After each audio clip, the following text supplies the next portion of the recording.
YSR Congress party నేతలను నారా లోకేష్ గారి phobia వెంటాడుతోందా? Nara Lokesh గారి గ్రాఫ్ని కృష్ణా జిల్లా వైసీపీ బ్రదర్స్ అమాంతం పెంచేశారా అంటే అవుననే సమాధానం ఇస్తున్నారు కొంతమంది రాజకీయ విశ్లేషకులు. ఈ నేపథ్యంలోనే ఇదే అంశం మీద మనం పూర్తి స్థాయిలో విశ్లేషణ చేసుకుందాం. ప్రస్తుతం మనతో పాటు ఉన్నారు ప్రముఖ రాజకీయ విశ్లేషకులు, ప్రముఖ సీనియర్ జర్నలిస్ట్ డివిఎస్ గారు. సార్తో మాట్లాడదాం. సార్ నమస్తే. సార్ నమస్తే.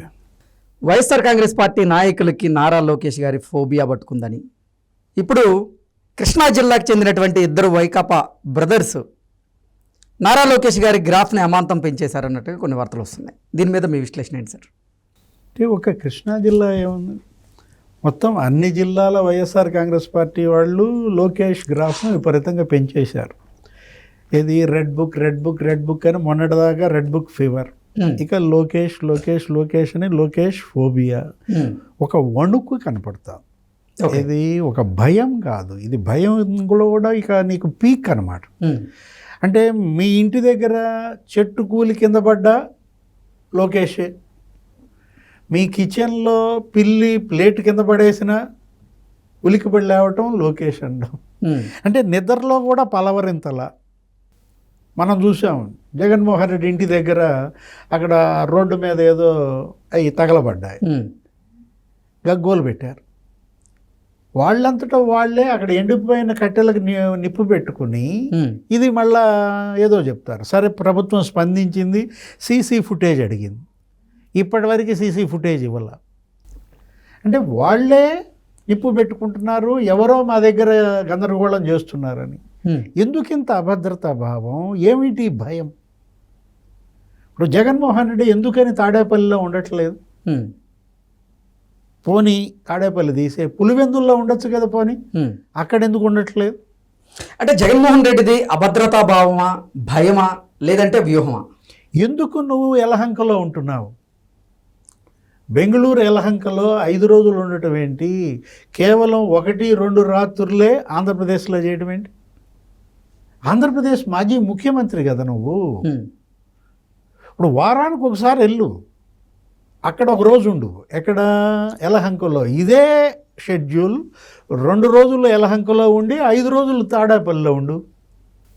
ఇప్పుడు గతంలో ఈ విమర్శలే చేశారు కదా పవన్ కళ్యాణ్ పైన, లేకపోతే చంద్రబాబు పైన. ఇప్పుడు ఇతన్ని అంటున్నారు, జగన్మోహన్ రెడ్డిని వీకెండ్ పొలిటీషియన్ అంటున్నారు. అంటే వారాంతానికి వస్తావా, వచ్చి ఒక రోజు ఉండి వెళ్ళిపోతావా? అతనే కాదు, ఇప్పుడు ఏది పేర్ని నాని, లేకపోతే ఈ కొడాలి నాని, మీరన్న వల్లభనేని వంశీ, అంటే వీళ్ళందరికీ చుక్కలు చూపించాడా? సంవత్సరమే అయ్యింది, ఇంకా ఎన్నేళ్ళు ఉంది? ఇంకా 4 ఏళ్లలో మీకు ఇంకా ఎన్ని చుక్కలు కనపడతాయో. నాకు అసలు జనం కూడా ఇవాళ అదే అన్నమాట చర్చ దీనిపైన. సార్ అంటే ఇప్పుడు ఒక్క స్కామే ఇంతవరకు దర్యాప్తు బుల్లెట్ స్పీడ్తో జరుగుతుంది. లిక్కర్ స్కామ్లో ఒక 11 మందిని అరెస్ట్ చేశారు. 11 మందిని అరెస్ట్ చేస్తే అందులో బ్యూరోక్రాట్స్ ఎవరు? ఐఏఎస్ ధనుంజయ రెడ్డి అరెస్ట్ అయిపోయాడు. అసలు జగన్మోహన్ రెడ్డి ఓఎస్డి కృష్ణమోహన్ రెడ్డిని అరెస్ట్ చేశారు. అంటే ఇంకా ఎవరిని వదిలేరు మనం చూసాం. ఏది? చెవిరెడ్డి భాస్కర్ రెడ్డి అరెస్టుతో ఇంకా వీళ్ళకి ఇక భయం పీక్ చేరిందా? ఓకే, మనకు అదే కనపడుతోంది. ఇప్పుడు గతంలో మనం చూసాం భాస్కర్ రెడ్డి ఏ విధంగా చెలరేగిపోయాడో. ఏది? అసలు పదే అనేక సందర్భాల్లో అతను పొదిలి పోలీస్ స్టేషన్ మీద దాడి చేశాడు. అంటే ఇవాళ వీళ్ళేంటి, కేసుల నుంచి తప్పించుకోవటం కోసం పేటరేగిపోతున్నారా, లేదు అరెస్ట్ అవుదామని పేటరేగిపోతున్నారా? 2 అంశాలు అన్నమాట ఇక్కడ. అంటే జగన్మోహన్ రెడ్డి అరెస్ట్ తప్పదు, ఇవాళ కాతే రేపైనా అతను అరెస్ట్ అవుతాడు. కాబట్టి ఇప్పటి నుంచే వీళ్ళు ఈ బూతుల, ఈ రప్పరప్ప భాష, జగన్ అరెస్ట్ గనక జరిగితే రాష్ట్రంలో అగ్నిగుండం సృష్టించే కుట్ర, ఓకే, దానికి ఇప్పటి నుంచే వీళ్ళు ఈ డ్రెస్ రిహార్సల్స్ చేస్తున్నారా? మనకు అదే కనపడుతుంది. రెంటపాళ్ళ పర్యటనలో కానీ, నిన్న బంగారుపాలెం పర్యటనలో కానీ, మొన్న రాఫ్తాడు పర్యటనలో కానీ, పొదిలి. అంటే రాఫ్తాడు పర్యటనలో అసలు హెలికాప్టర్ మీదే దాడి చేసి దాన్ని ధ్వంసం చేయడానికి ప్రయత్నించటం. బంగారుపాలెంలో చూసాం ఉద్రిక్తత. అంటే ఇతన్ని గనక అంటుకుంటే రాష్ట్రాన్ని అగ్గి పెడతాం, అని ఒక సంకేతం బెదిరిస్తున్నారా? మొట్టమొదటిసారి కరుడుగట్టిన క్రిమినల్స్ అంతా ఒక ఒక ముఠాగా మారి ప్రభుత్వాన్ని, పోలీసుని బెదిరిస్తున్నారు. ఇప్పుడు లోకేష్కి అసలు అతను హోమ్ మినిస్టర్ కాదు, అతను ముఖ్యమంత్రి కాదు, డిప్యూటీ సీఎం కాదు, అతను హెచ్ఆర్డి, ఆయన విద్యాశాఖ, ఐటీ అవి చూసుకుంటున్నాడు. మీరెందుకు పదే పదే లోకేష్ని టార్గెట్ చేస్తున్నారు? గమ్మత్తుగా లేదు. ఇప్పుడు జనరల్గా ఎవరిని టార్గెట్ చేయాలి? సీఎం చంద్రబాబుని చేయాలి, లేకపోతే డిప్యూటీ సీఎం పవన్ కళ్యాణ్ చేయాలి, లేదు హోమ్ మినిస్టర్ అనిత మీద పడండి, అనితని టార్గెట్ చేయాలి. ఎందుకంటే పోలీస్ శాఖ ఈ అరెస్టులు, కేసులు అది కదా. లోకేష్ని ఎందుకు చేస్తున్నారంటే అదే కనపడుతుంది అన్నమాట. ఏది? చంద్రబాబుతో మనం పోల్చుకోలేము, ఆయన ముందు మనం రాజకీయ మరుగుజు, ఆయన ఏంటి అతను ఒక బ్రాండ్. ఇప్పుడు ఇన్వెస్ట్మెంట్స్ కానీ, పరిశ్రమలు కానీ, మరి అటు కేంద్రం నుంచి నిధులు రాబట్టడం కానీ, సంవత్సరంలో పెద్ద ఎత్తున అభివృద్ధి చేస్తున్నారు, ఇచ్చిన హామీలు నెరవేరుస్తున్నారు. ఇక మరి ఆయనకున్న అనుభవం, ఆయన దగ్గర ఎటువంటి తప్పు ఎంచలేమనే. మరి పోనీ డిప్యూటీ సీఎం పవన్ కళ్యాణ్ జోలికి ఎందుకు వెళ్ళటల్లా? అంటే పవన్ కళ్యాణ్ జోలికి గనక వెళ్తే అసలు ఆ ఓట్ బ్యాంకే ఎరోడ్ అవుద్దనా? ఓకే. ఇప్పుడు ఇవాళ పవన్ కళ్యాణ్ని విమర్శించడం వల్లే ఎన్నికల ముందు మనకి ఈ పరిస్థితి వచ్చింది. 151 నుంచి 11కి వచ్చింది. అందుకని అసలు పవన్ కళ్యాణ్ జోలికి వెళ్ళొద్దు అనేమన్నా ఒక మెసేజ్ పంపాడా జగన్మోహన్ రెడ్డి? ఇక వీళ్ళందరికీ ఇక ప్రధాన ప్రత్యర్థి ఎవరు కనపడుతున్నాడు? లోకేష్ అనమాట. అటు ఎన్నికలకు ముందు లోకేష్ టార్గెట్, ఎన్నికల తర్వాత లోకేష్ టార్గెట్. అంటే అసలు మరి ఇక లోకేష్ ఫీవర్, అదే మీరు అన్న ఫోబియా ఏ స్థాయిలో ఉందో కనపడుతోంది. ఆ రోజు అతను ఆ పాదయాత్ర చేయకపోతే, ఆ యువగళం అని ఆ పాదయాత్ర చేయకపోతే మాకు ఈ పరిస్థితి వచ్చేది కాదన్న భావన మనకు అర్థం కావట్లా. ఏది?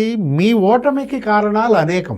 అంటే ఆంధ్రప్రదేశ్లో అసలు శాంతి భద్రతలకి అగాధం కల్పించి దాన్ని ఏదో లోకేష్ గారి మీద రుద్దాలనేటువంటి ప్రయత్నం కొంతమంది వైకాపా నాయకులు అయితే చేస్తున్నారు. అది వీడియోల రూపంలో బట్టబయలైంది.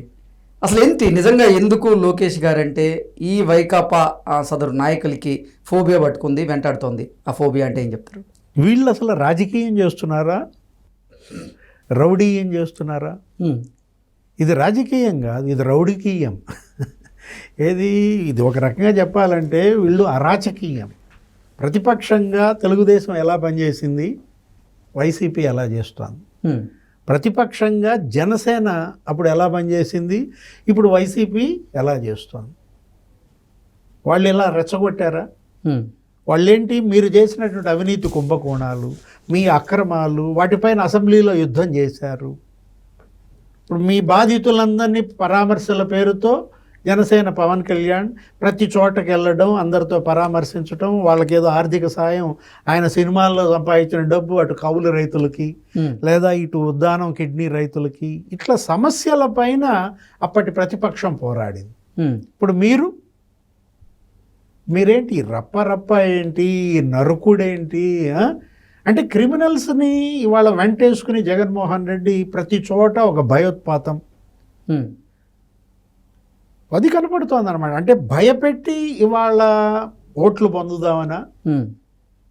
జనం ఎందుకు భయపడతారు? భయపెట్టి పోలీసుల్ని నిర్వీర్యం చేద్దామనా? వాళ్ళని అరెస్టులు చేయనీయకుండా, కేసులు పెట్టనీయకుండా బ్లాక్మెయిల్ చేద్దామనా? ఇంకా ఎక్కువ పెడతారు. మీరు పోలీసుల్ని టార్గెట్ చేస్తున్న విధానం, అంబటి రాంబాబు, విడుదల రజని, జగన్మోహన్ రెడ్డి, అతనెవరు, విశ్వరూపం, వీళ్ళంతా. నిన్న అసలు విశ్వరూప్ అయితే సర్కిల్ ఇన్స్పెక్టర్ని ఊసలు లెక్క పెట్టిస్తా అంటాడు. అంబటి రాంబాబు అయితే ఎస్పీ మణికంఠని అంతు తేలుస్తా అంటాడు. అంటే ఇప్పుడు దీనివల్ల ఏం జరుగుతుంది? కొద్దో గొప్ప సానుభూతి పోలీసుల్లో కొంతమంది కన్నా వీళ్ళ మీద ఉంటే అది కూడా పోగొట్టుకునే ప్రయత్నమా? ఓకే. మరి ఎవరిని బెదిరిస్తున్నారు మీరు? ప్రభుత్వాన్న? అంటే ఇంకా ఈ బెదిరింపులు, ఈ నరుకుడు భాష, ఈ రప్ప దీనివల్ల ఏమవుతున్నారంటే ఇంకా వీళ్ళు జైళ్ళకు దగ్గర అవుతున్నారు. ఓకే. వీళ్ళ పైన ఇంకా అరెస్టులు ఇంకా మరి స్పీడ్ అయ్యే అవకాశం వాళ్ళంతటా వాళ్ళే తెచ్చుకుంటున్నారు. అంటే లోకేష్ గారి ఇమేజ్ని డ్యామేజ్ చేయాలని లోకేష్ గారి క్రేజ్ అయితే పెంచుతున్నారు ఇంకా వీళ్ళు. కరెక్ట్, బాగా చెప్పారు. ఏది వీళ్ళెంత డ్యామేజ్ చేయాలనుకుంటే అతని ఇమేజ్ అంత బిల్డప్ అవుతుంది. ఇప్పుడు ఆ రోజు యువగళం పాదయాత్ర మీద మీరు అడ్డంకులు సృష్టించుకుంటుంటే అతని మానాన్ని అతను నడుచుకుంటూ వెళ్ళిపోయాడు. ఆయన అప్పుడు హీరో చేసింది మీరే.